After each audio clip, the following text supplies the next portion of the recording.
everyone. Welcome back to another great episode of Raihana's Cuisines. I'd like to take the time to thank Sakina for doing this recording.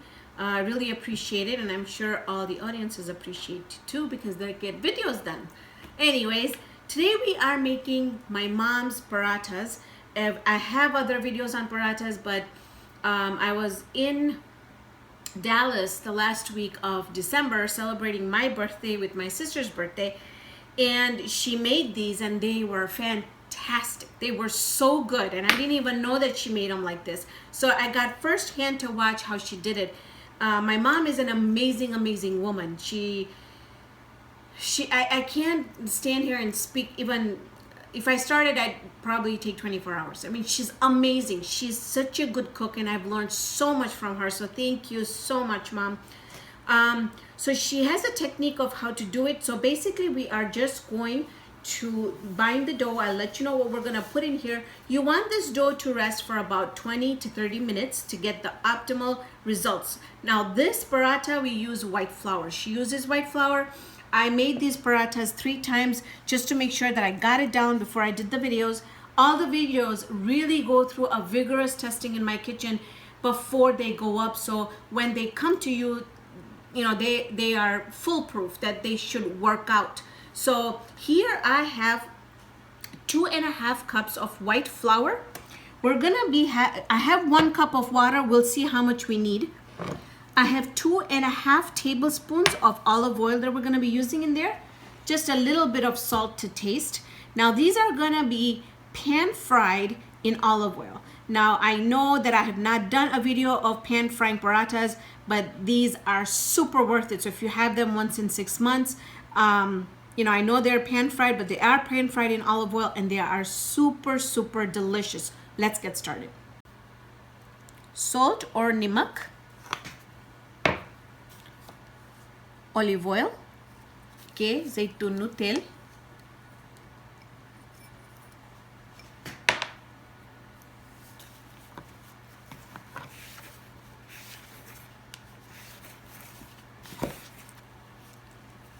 The one thing that I completely forgot to mention, which is super important in this recipe, is that we're gonna need baking powder, and you just need about 1/3 of a teaspoon or just a pinch of baking powder.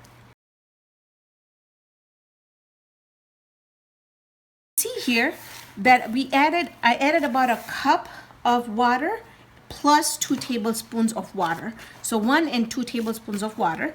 And you can see that our dough is a little bit sticky, but you want this to be a little sticky just because you know that it's going to be nice and soft. You see how we make rotis or tortillas, and I have a great video on a tutorial that I've done on how to make rotis. If you haven't watched that, please do so.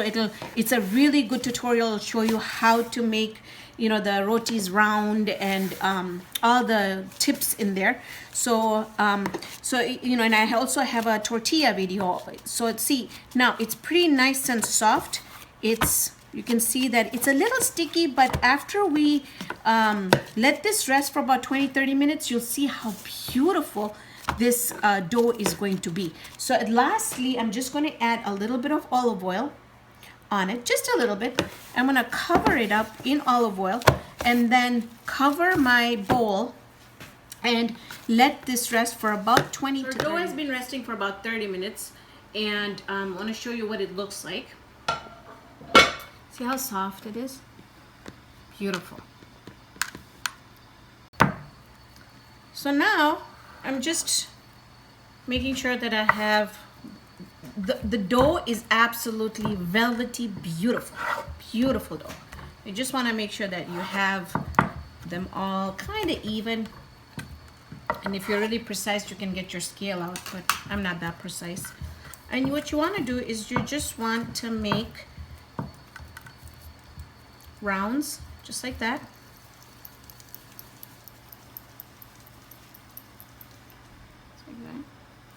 All right. And we're gonna do this to all of them. So this should about 2.5 cups makes about 4. Okay. So I've got all the 4 4 doughs ready.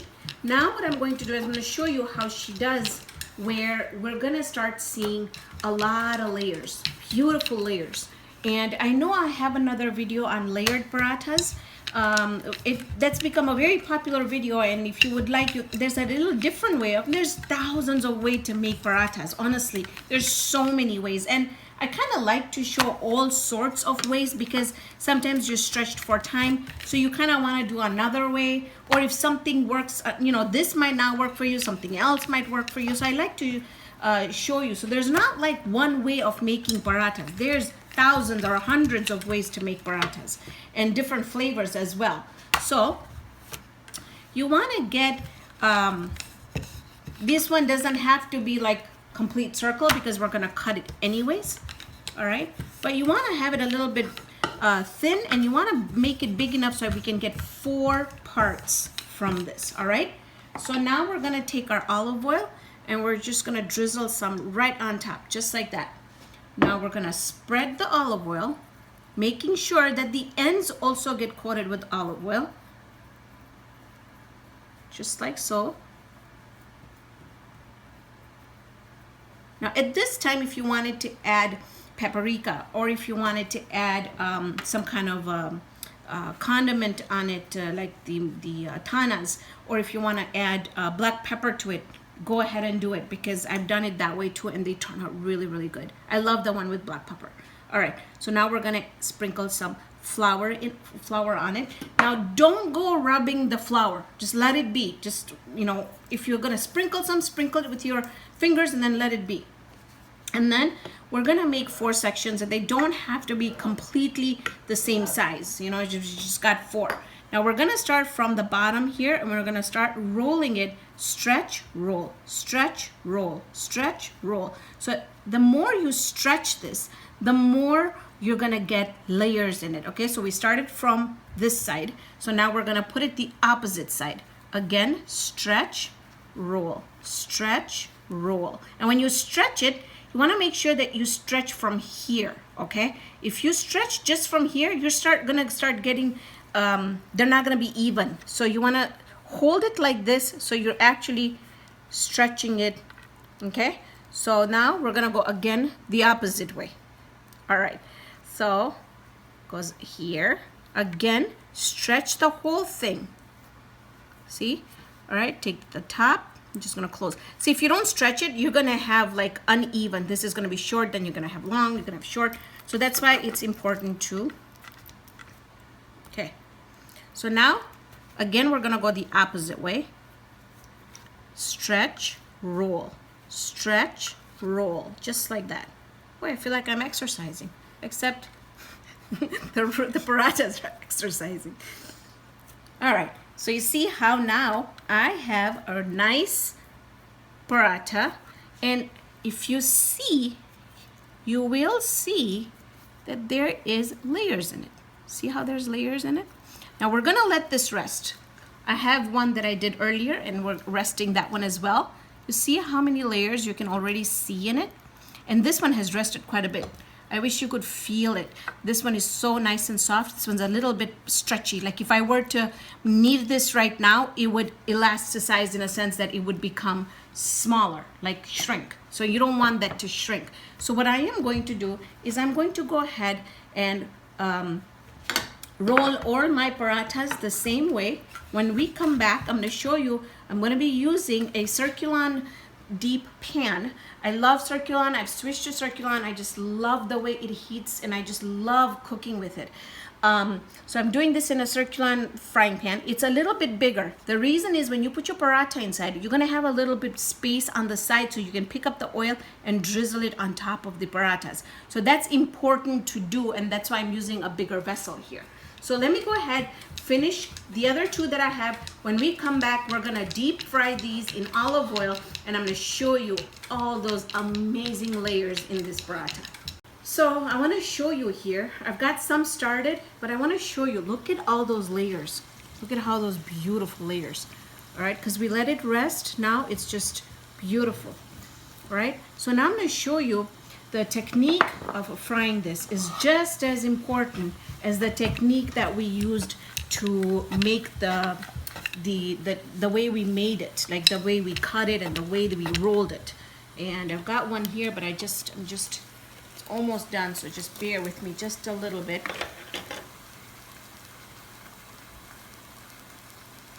Okay, so what we'll do is we're gonna start rolling this paratha out. Now always remember that parathas are thicker than rotis, so you do not want to completely make them thin, but you also want them a decent size. Also remember, very, very important, if you're gonna get the middle of the paratha is just as important as the corners or the sides or the ends of the parathas to be nice and even, so you have even cooking. Because of the layers, you don't want some of the layers not to be cooked or half cooked. So that's really, really important. I'm just gonna go around. Again, if you really want to know how to make these round, watch my roti video, the demo I've done on that one. I will put the video link up so you can see it. All right, I'm going to take the other one out, and then we're going to put this one in, and then I'm going to show you.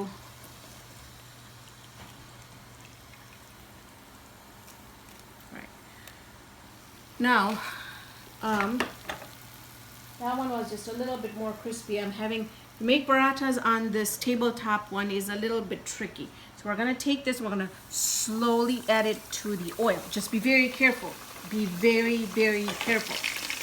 Now, the other thing we're gonna do in the beginning is we're gonna take a spatula and just help it to go down just a little bit. That way, what happens is you don't have a bubble that forms from the bottom.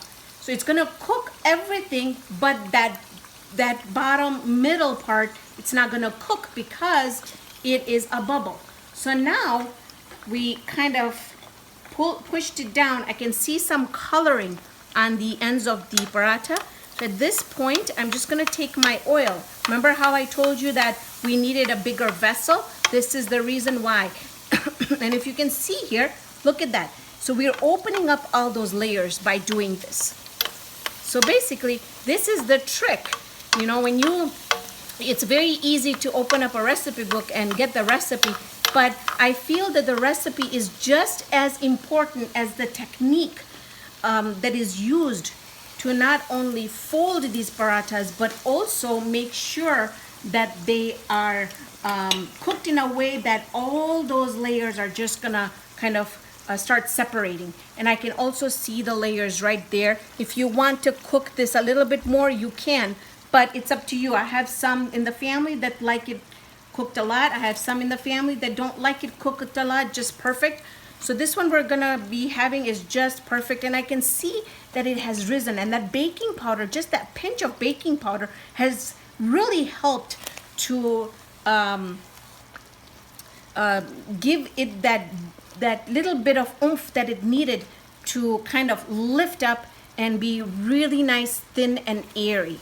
All right, the olive oil, you don't want it on high, you don't want it on low, you want it on medium high. That's really, really important, because if you're gonna have it where it's on the higher side, what's gonna happen is it's gonna cook the outsides, but the inside layers will not be cooked. So and as far as turning it, you can turn it 2 times, 4 times. I would say you stay between 3 to 4 times just to make sure that everything is evenly cooked.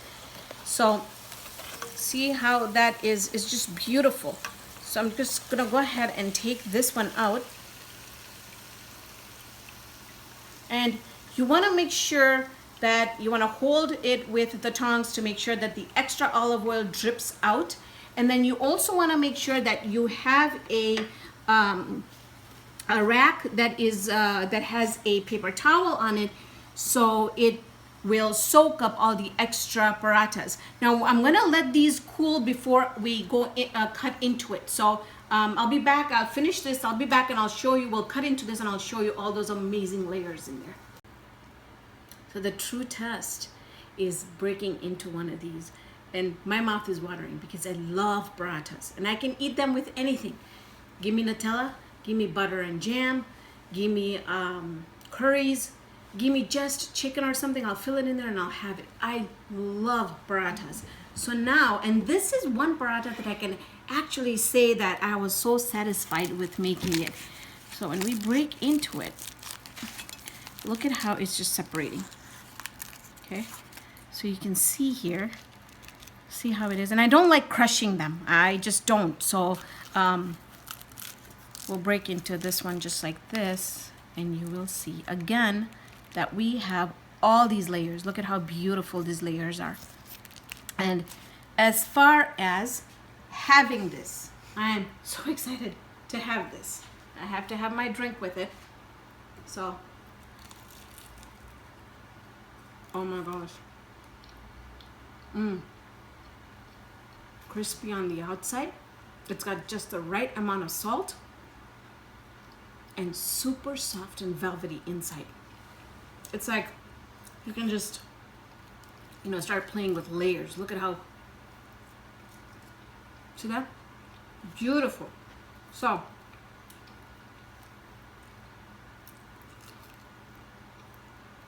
I'm so sorry. I've been doing videos all day, so I actually skipped lunch. And so, I'm hungry, and I also love parathas, so put those two together. Very dangerous. So today, we've made super amazing layered parathas with 3 or 4 ingredients, and it's because of my mom. I want to thank her again. These are, I'm telling you, you guys have to try this. I just, you have to try them. And if you do, please do me a big favor. Put it up on Facebook. Put it up on Instagram. Put it up on Twitter. Tag Raihana's Cuisines on it. And I would love to see the pictures. And I would love to see how you guys liked it. Drop me a comment or two. Everybody has been commenting a lot on YouTube. And I love that. I feel like I have a great big family out there. And when I get, it's like opening up a Christmas gift, you know, or an Eid gift. When I open up my email, first thing I'm going to look at is for YouTube and if I've gotten any comments. And I do try and reply all the comments. So please go ahead, leave me a comment. Let me know how you guys like it. And I will see you next time with another amazing recipe. So thank you so much for joining me on another episode of Raihana's Cuisines. Hope you can join me here next time with another great video. See you then, friends.